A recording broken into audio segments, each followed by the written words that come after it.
दोस्तों, target with PS Parihar channel में आपका स्वागत है। सुबह की इस वीडियो में ऐसी सूचनाएं होती हैं जो विभिन्न समाचार पत्रों पर छाई हुई होती हैं और विद्यार्थियों के लिए आवश्यक होती हैं। तो आइए शुरू करते हैं और देख लेते हैं कि आज के समाचार पत्रों में ऐसी कौन कौन सी सूचनाएं हैं। तो वीडियो को जल्दी से लाइक कर दें, शेयर कर दें। जिन छात्रों ने चैनल को अभी भी सब्सक्राइब न किया हो, जल्दी से सब्सक्राइब कर लें ताकि आप लोगों को भी इसी तरीके के अथेंटिक अपडेट सबसे पहले मिलती रहे। आगे बढ़ने से पहले एक और सूचना कि अगर आप लोग उत्तर प्रदेश अधीन सेवा चयन आयोग की परीक्षा पीईटी की तैयारी कर रहे हैं तो किरण पब्लिकेशन की पीईटी की बहुत अच्छी एक प्रैक्टिस सेट आ गई है। सॉल्व पेपर है, यहाँ पर लिखा हुआ है कि 7300 वस्तुनिष्ठ प्रश्न। सभी कापी किताबों की दुकानों में आपको ये पुस्तक देखने को मिल जाएगी और अगर आप ऑनलाइन मंगाना चाहते हैं तो उसकी जो लिंक है मैंने डिस्क्रिप्शन बॉक्स में दे दी है। अगर आप लोग किरण पब्लिकेशन की डायरेक्ट वेबसाइट से मंगवाएंगे तो वहाँ पर आपको काफ़ी छूट देखने को मिलेगी।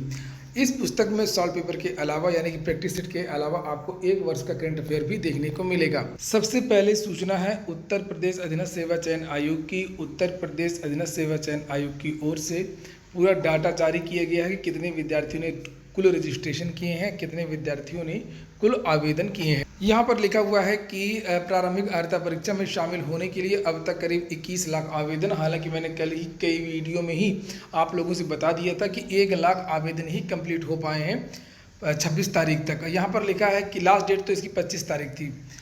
उत्तर प्रदेश अधीनस्थ सेवा चयन आयोग की ओर से आयोजित की जाने वाली प्रारंभिक अर्हता परीक्षा पीईटी में शामिल होने के लिए लगभग 21 लाख आवेदन सबमिट किए जा चुके हैं।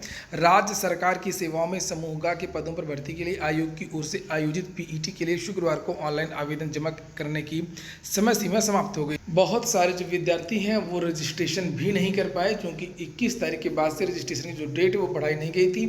21 तारीख तक 28,28,868 छात्रों ने रजिस्ट्रेशन किया और यहाँ पर लिखा है कि लगभग 18 लाख अंतिम रूप से आवेदन विद्यार्थियों ने सबमिट किया था। उसके बाद में 25 तारीख तक केवल 21 लाख विद्यार्थियों की ही जो फीस है वो जमा हो पाई।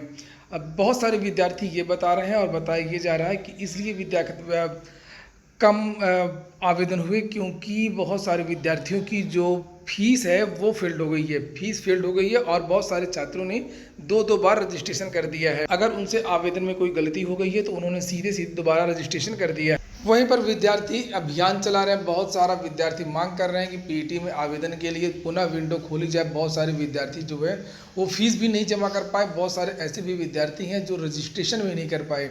ख़ास तौर से जिन विद्यार्थियों ने रजिस्ट्रेशन नहीं किया था उन विद्यार्थियों ने ये अभियान चलाया है। मुख्यमंत्री को पत्र लिख रहे हैं, राज्यपाल को पत्र लिख रहे हैं, प्रधानमंत्री को पत्र लिख रहे हैं और अब तो लखनऊ में एक विशाल धरना प्रदर्शन की भी विद्यार्थियों ने तैयारी कर रखी है।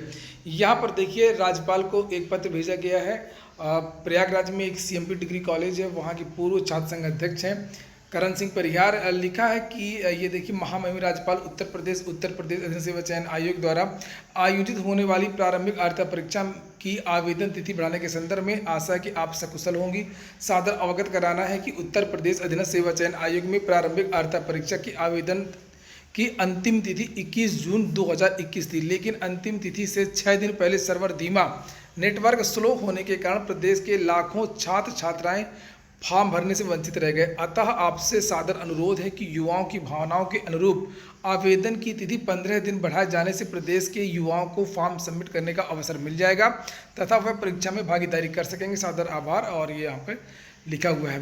तो ये विद्यार्थी भेज रहे हैं और देखते हैं कि आगे क्या होता है। आगे जो भी अपडेट होगा आपको इस चैनल के माध्यम से दे दी जाएगी। अगली सूचना लेखपाल भर्ती की है। विद्यार्थी 4-5 साल से इस भर्ती का इंतजार कर रहे हैं और मैंने भी आपको बहुत सारे वीडियोस बनाए जिसमें आपसे बताया था कि पीईटी के बाद जो भर्ती हो सकती है वो लेखपाल की होती है और जूनियर असिस्टेंट की एक बड़ी भर्ती हो सकती है और उसी के बारे में यहाँ पर जानकारी लिखी है कि पीईटी के बाद में लेखपाल की भर्ती होगी। कितने पदों पर भर्ती होगी इसकी जानकारी दी गई है। ये अमर उजाला की न्यूज़ है जिसमें लिखा है कि यूपी पीईटी 2021 यूपी में जल्द होगी लेखपाल की भर्ती। आवेदन से पहले ये 2 प्रमाण पत्र तैयार कर लें। और यहाँ पर डेट पड़ी हुई है 26 जून यानी कल के समाचार पत्र की ये न्यूज़ है। आगे लिखा है कि अगर आप भी लेखपाल बनना चाहते हैं तो इसके लिए तैयारी भी कर रहे हैं तो आपके लिए खुशखबरी है। बता दें कि उत्तर प्रदेश अधीनस्थ सेवा चयन आयोग जल्द ही लगभग 8200 लेखपाल के खाली पदों को भरने के लिए ऑनलाइन आवेदन आमंत्रण की तारीखों का ऐलान कर सकता है। इसके अंतर्गत 7019 लेखपाल, 1073 राजस्व निरीक्षक, 53 वरिष्ठ सहायक और 104 कनिष्ठ सहायक के पदों पर भर्ती निकाली जा सकती है। तो यहाँ पर केवल पदों का विवरण लिखा हुआ है। और अगर राजस्व लेखपाल की बात करें तो राजस्व लेखपाल जिसे रेवेन्यू इंस्पेक्टर या कानून को लोकल भाषा में कहते हैं, ये भर्ती जो है अब प्रमोशन के आधार पर होती है। एक बार ये भर्ती हुई थी 2014 के आसपास, उसके बाद से फिर से ये भर्ती जो है वो अब प्रमोशन के आधार पर ही ज़्यादातर भरी जाएंगी।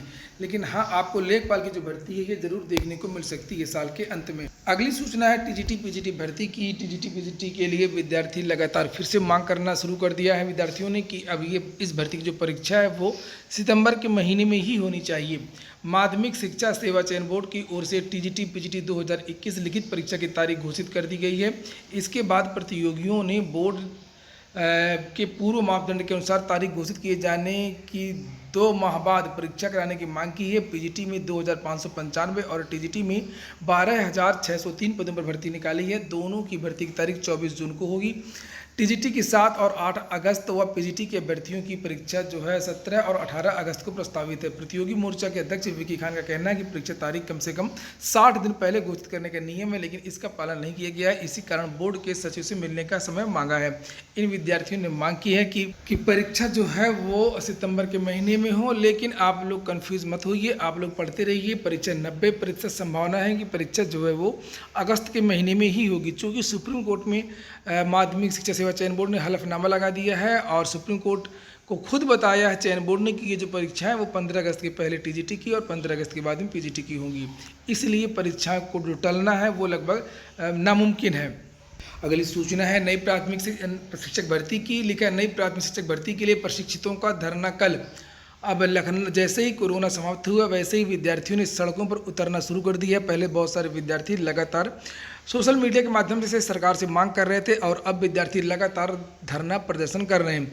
लखनऊ में लगातार 22 तारीख से धरना प्रदर्शन जारी है नई प्राथमिक शिक्षक भर्ती के लिए और कल फिर से बहुत सारे जो विद्यार्थी हैं वो पहुंच रहे हैं, उसी के बारे में ये जानकारी दी गई है। लिखा है प्रदेश के बेसिक शिक्षा परिषद के विद्यालयों में खाली पड़े पदों को भरने के लिए प्रदेश के कई जिलों के डीएलएड बीएड बीटीसी प्रशिक्षित अभ्यर्थी 22 जून से लगातार एससीईआरटी लखनऊ में धरना प्रदर्शन कर रहे हैं। रविवार को अपनी एकजुटता दिखाने के लिए प्रशिक्षित अभ्यर्थी महाधरना देंगे। अभ्यर्थियों का कहना है कि प्राथमिक विद्यालयों में शिक्षक भर्ती के लिए संचालित कोर्स डीएलएड बीटीसी बीएड करने के साथ साथ शिक्षक पात्रता परीक्षा टीईटी सीटीटी पास करने के बाद भी वह 2 वर्ष से बेरोजगार हैं। तो जो विद्यार्थी चाहते हैं कि नई प्राथमिक शिक्षक भर्ती है तो वो इन विद्यार्थियों का सहयोग कर सकते हैं, इनका साथ दे सकते हैं। विधानसभा चुनाव भी हैं और ये आपका जो दबाव हो काम आ सकता है। अगली सूचना है उत्तर प्रदेश लोक सेवा आयोग की। लिखा है एई के चयनितों की फाइलें तैयार हो गई हैं, जल्द होगी इन छात्रों की नियुक्ति। उत्तर प्रदेश लोक सेवा आयोग ने सम्मिलित राज्य अभियंत्रण सेवा परीक्षा 2019 के तहत सहायक अभियंता यानी एई के 580 पदों पर चयनित अभ्यर्थियों की फाइलें तैयार कर ली हैं और इस हफ्ते शासन को नियुक्ति की संस्तुति भेज दी जाएगी। परीक्षा का अंतिम चयन परिणाम 26 मार्च को जारी किया गया था, लेकिन कोविड के कारण आयोग में छुट्टी हो गई और लंबे समय तक कामकाज प्रभावित रहा।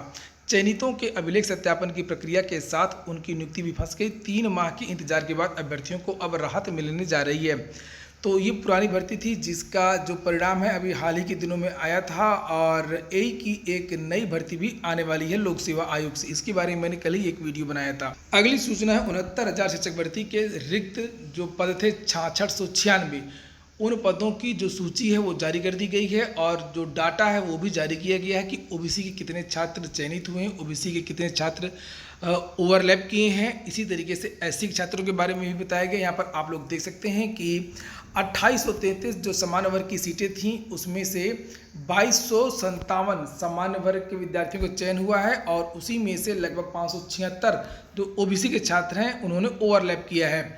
नीचे लिखा कि अन्य पिछड़ा वर्ग के रिक्त 1571 जो सीटें थी 6696 उनमें से 1571 सीटें ओबीसी की थीं और ओबीसी के जो छात्र उनका जो चयन हुआ है वो 2147 हुआ है। और इसी तरीके से जो एससी के जो रिक्त 1128 पद थे और एसटी के भी 1164 पद जोड़ दिए गए थे और 2292 पदों पर एससी के अभ्यर्थियों का चयन किया गया है। और वहीं पर लिखा है कि 2425 महिला अभ्यर्थी, 13 शिक्षा मित्र और 1208 दिव्यांग सूची शामिल है। यानी कि जो 6600 की जो सूची जारी हुई है उसमें जो है 24 से 25 महिला छात्रों का जो चयन हुआ है और 13 शिक्षा मित्रों का हुआ है, 1208 दिव्यांग सूची में शामिल हैं। तो बहुत सारे ऐसे भी शिक्षा मित्र हैं जिन्होंने व्हाट्सएप किया है कि उनका जो सूची में नाम नहीं है, जबकि उनके नंबर बहुत ज़्यादा हैं, उनका एकेडमिक भी बहुत ज़्यादा है और कट ऑफ से बहुत ज़्यादा उनका गुणांक है। तो ठीक है दोस्तों, ये हो गया आज का वीडियो अगर आपको अच्छा लगा हो, आपके काम का हो, तो लाइक अवश्य कर दिया करें। जिन छात्रों ने चैनल को अभी भी सब्सक्राइब न किया हो, जल्दी से सब्सक्राइब कर लें, ताकि आप लोगों को भी इसी तरीके के ऑथेंटिक अपडेट्स सबसे पहले मिलती रहें।